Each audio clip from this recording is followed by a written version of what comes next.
Hi guys, my name's Barry and welcome back to the channel. We're going to dive into something that we've not done for a while, and that's Halloween's scrapped scripts. And today we're going to be talking about Halloween 7, Two Faces of Evil. This one has a screenplay by Robert Zappia, and everyone involved who were brought on to do this were actually dreading it, and not because of how poor Halloween 5 and 6 were, but they did mention that they were dreading it because of the production hell that Halloween 5 and Halloween 6 went through. So they thought there's probably going to be more production hell for Halloween 7. Thankfully though, Mustafa Akkad took full control over Halloween 7 from Miramax. Miramax had control in Halloween 6, and that was probably the biggest production hell that any Halloween film ever had. Mustafa Akkad didn't want that again, so he took full control. Before Robert Zappia came on, there was an early Daniel Farran's idea that they were going to run with Halloween 7, and that was have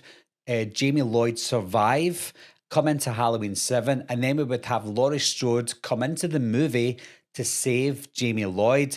However, because only 30% of Daniel Farran's script was saved and salvaged for Halloween 6, they thought there's no point in bringing that story over to Halloween 7, so that idea was completely scrapped from the beginning. The reviews for part 6 was also terrible, so they thought it's time to scrap that and go back to basics. With Jamie Lloyd dead, with Laurie Strode presumably dead and on the run, and with Donald Pleasance actually dead in real life, unfortunately, they had nowhere to go, but at the same time it was their chance to wipe the slate clean. And of course, as everybody knows, direct to video was the plan for Halloween 7. But in comes Robert Zappia. His task was to wipe the slate clean. His instructions were to take Halloween on a new path. The story goes it's going to be set in Norville, Illinois in 1998, October the 28th. It starts with a character called Deborah Wiley, who is babysitting her little brother,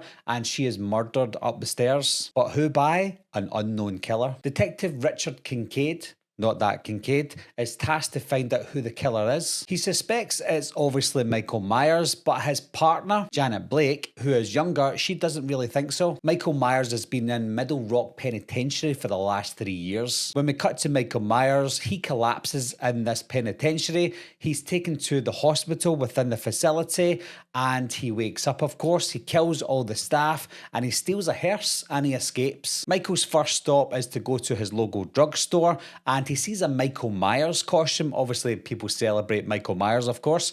And he steals the costume, kills people within the drugstore. Now, some of the people in this drugstore are students in Hillcrest Academy, which we do see in Halloween H2 eventually. But this time, Hillcrest is in Illinois and not California. Michael sees two students that go to Hillcrest Academy, and he starts stalking them. Their names are Joanne Whittington and Linda Kang. You see that Joanne Whittington's name is also Marion Whittington's name in Halloween H2O. Marion Whittington, Dr. Sam Loomis's nurse. In the meantime, the police think they've found the killer from the beginning of the film of Deborah, and they think it's someone called Cain Gabriel. Cain is a nutjob who hates law enforcement, and he's also a magician who done an act at Deborah's little brother's birthday party. Now the police realise they've got potentially two killers on the loose because they find the bodies at the drugstore. There's no hard evidence that Cain killed Deborah from the beginning of the movie, so they have to let him go. However, they do ask Cain, do you mind hanging around and try and figuring out who killed Deborah as well as who killed the people at the drugstore? So he tags along to help them out. We've got another character called Frank Roth, who is the love interest of Joanne, and he asked Joanne if she wants to go to the dance that's taking place at Hillcrest Academy. Joanne and Frank are having a little off-campus lunch. You're not allowed to have little off-campus lunches. Which they're not allowed to do. And because of that, Joanne is banned from going to the dance. The police head into the woods near Hillcrest Academy, and when they venture into the woods, they find one of the bodies of the clerks who worked at the drugstore that went missing, and it turns out they're dead. Whoever the killer is, they're close by. As the Shape is stalking Linda and Joanne, he stumbles upon another student within Hillcrest Academy within the gym pool, and he kills them, probably just for another body on the body count. The police then discover the hearse that went missing and one of the bodies from the morgue within the hearse as well, so they know that the killer of the hospital has to be Michael Myers. Therefore, they're probably the killer from the drugstore. Michael then kills Linda and her boyfriend in the kitchen of the Hillcrest Academy dance. Where are you going now? See if there's a corkscrew upstairs. That sounds familiar. Charlie. He sneaks into Joanne's dorm and he manages to slash her thigh before she escapes and she heads straight for the gym. As part of a prank though, the gym doors are locked from the inside and the outside, so nobody can get in and nobody can get out, so Joanne has to run somewhere else. He chases her to the bell tower at the Hillcrest Academy where we find more bodies of janitors who work there. She's able to ring the massive bell at the bell tower and that alerts the police, Kincaid and also Kane, who's also still with them, and they make their way to the bell tower. Before they get there though, Frank pops out, but he has a knife in his back and he dies. Joanne grabs the knife from Frank and stabs Michael, who was right behind them, but Michael's able to grab Joanne and hold her above the bell tower. It's as if he's about to let her go. Kincaid arrives just in time. He's able to shoot Michael and Michael falls off the bell tower down to the ground. He goes down to check the body of Michael, but he's gone. Does that sound familiar? But not only Michael gone, Kane's gone as well. Just as we see that Kane Gabriel disappears,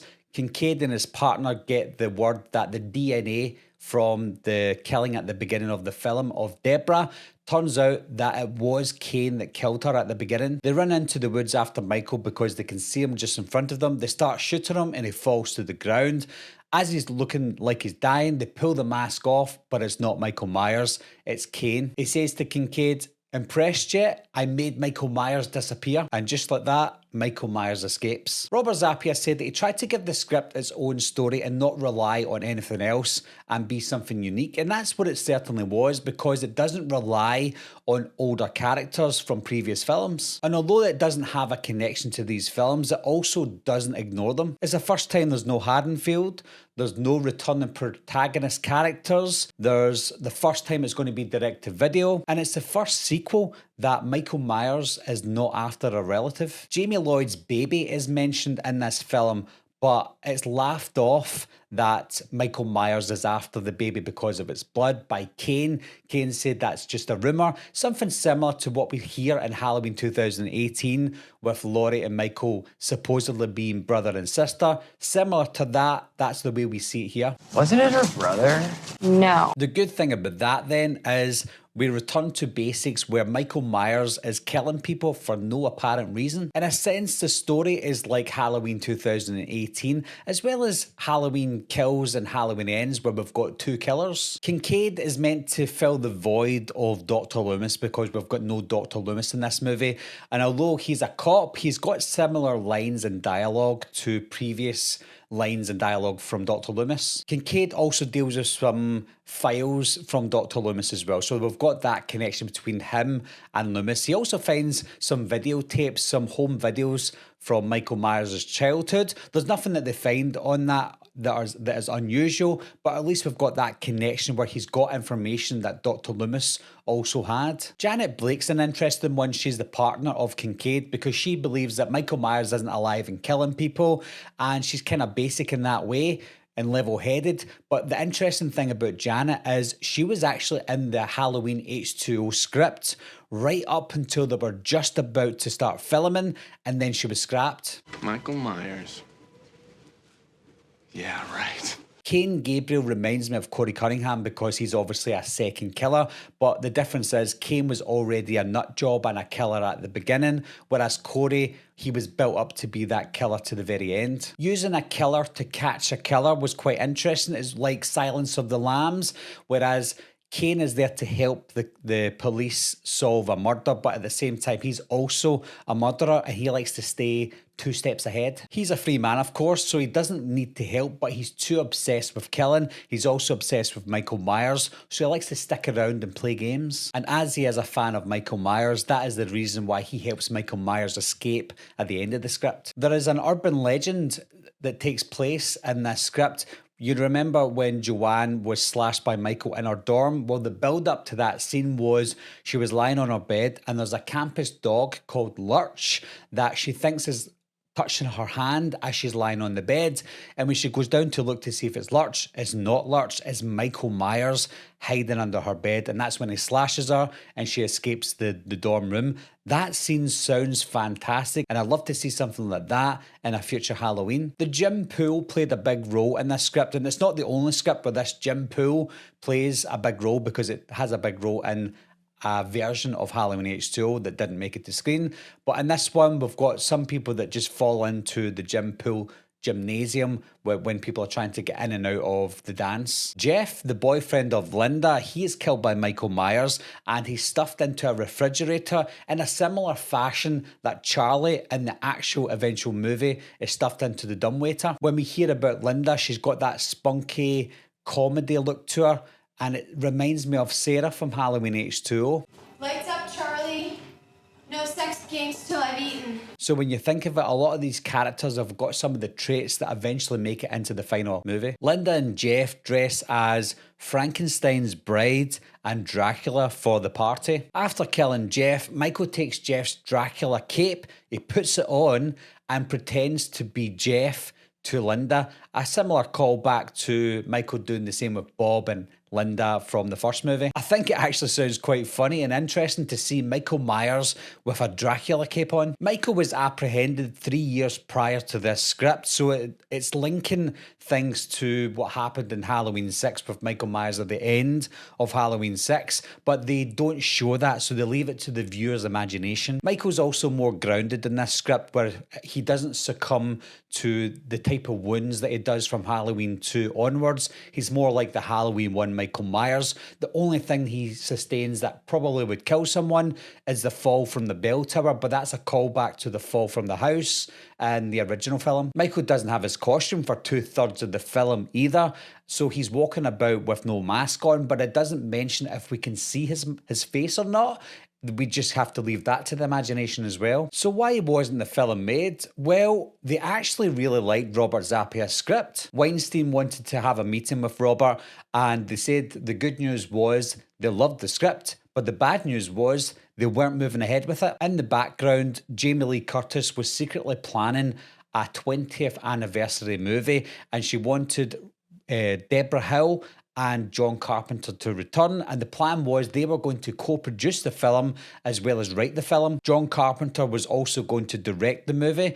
However, he demanded too much money to be involved in the film, and he also demanded that he be the one to write sequels if they were made. Weinstein declined his demand, therefore Deborah Hill eventually left the project, and so did John Carpenter. But surprisingly, Jamie Lee Curtis stayed on. Dimension then contacted Kevin Williamson to see if he would write the entire script, but he was busy with Dawson's Creek, and he was also directing Teaching Mrs. Tingle at the time. He sort of agreed and asked him to wait, but time was ticking and they didn't have a lot of time to waste. Robert Zapia was then pulled back in to rewrite the script, which he was happy to do, and Weinstein asked him to rewrite it so that Jamie Lee Curtis's character Laurie Strode could be in.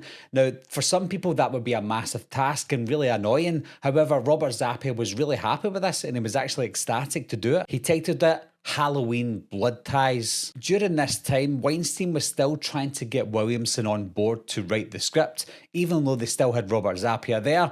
And Weinstein brought in Steve Miner, who's worked with Kevin Williamson before, to try and convince him to do it, but it still wasn't happening. Finally, Weinstein asked Jamie Lee Curtis if she would go and speak to Kevin Williamson to do this. He finally said yes to help out, and Weinstein even sweetened the deal by saying he would take on Teaching Mrs. Tingle from him and produce that so that they can get that made. Williamson agreed, but he didn't have enough time to write a full script, so he wrote a 7-page script so that it can help them out. Kevin Williamson used some of the Halloween 4 script where Laurie faked her death in a car accident as a way of bringing her back. Zappa was then given this 7-page script to make it a full script, then titled Halloween 7, The Revenge of Laurie Strode. A few things were changed, but since Kevin Williamson's script was so small, it gave Zappia the opportunity to just to change a few things and make it a lot better. Randomly though, Robert Zappia departed the production just during principal photography. Kevin Williamson was then brought in to do another rewrite. He was brought in to clean up the dialogue, which I think we appreciate because the dialogue was good in the eventual version. So he cleaned up the dialogue between the teenagers,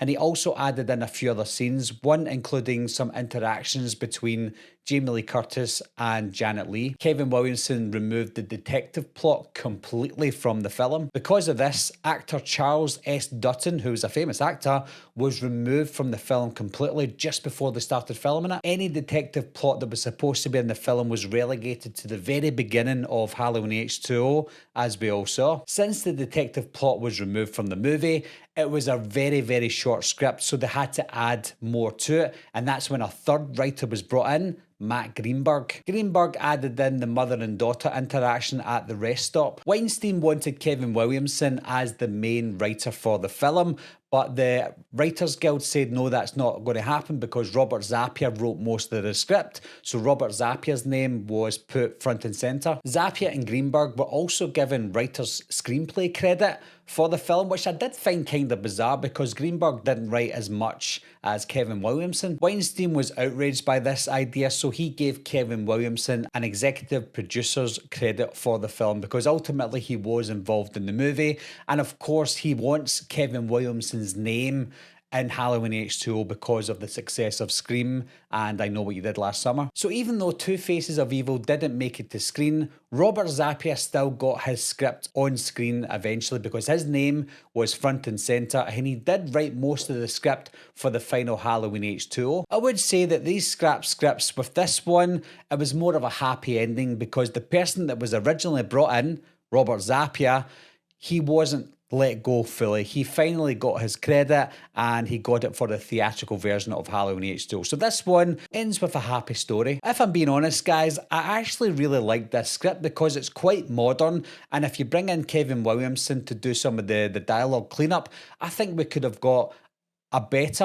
possibly a better Halloween H20 than we did get. I do like the idea of the detective story. I also like the idea of the second killer, as in Cain Gabriel. It never made it to screen, so we'll never know what happened, but they should keep some of those ideas for future Halloween movies because they're quite interesting. So what are your thoughts on that, guys? Do you prefer the Halloween H20 that we got, or would you have liked to have seen the Two Faces of Evil? Leave your comments down below, let me know what you think, and I'll talk to you soon. Meeting adjourned. I'll be right back. What are you waiting for, huh? Coming to get you, Barbara. Ever played Skin the Cat?